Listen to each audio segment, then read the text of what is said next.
Hi అండి. Welcome to మన పరిచయం.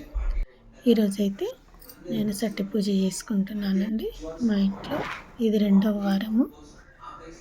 ఎవరికి ఏ వారం కుదిరితే ఆ వారం చేసుకుంటారు. నాకైతే రెండో వారం కుదిరింది కాబట్టి ఇప్పుడు చేసేసుకుంటున్నాను నేను. సింపుల్‌గా అండి. మా అత్తగారు ఎలా చేసేవారో నేను కూడా అలాగే చేస్తాము. పీట పైన ముగ్గు వేసి, క్లాత్ వేసి దానిపైన కొన్ని బియ్యం పోసి ఫోటో పెట్టి ఫోటో పూజ చేసుకున్నాము. తర్వాత ఫోటో ముందు కుడుకతోటి 5 కుడకల బియ్యం పోసుకుంటామండి.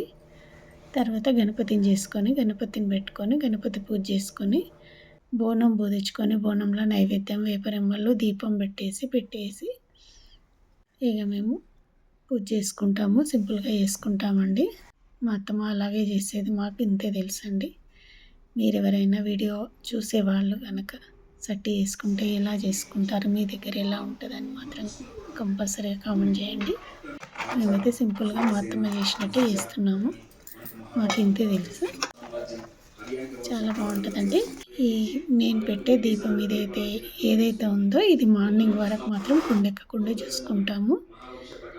మార్నింగ్ మళ్ళీ స్నానం చేసుకొని అవన్నీ కదిలించి తీసిన తర్వాత అప్పుడు బియ్యం కుడుకతోటి పోసిన బియ్యం మళ్ళీ కొలుచుకుంటామండి.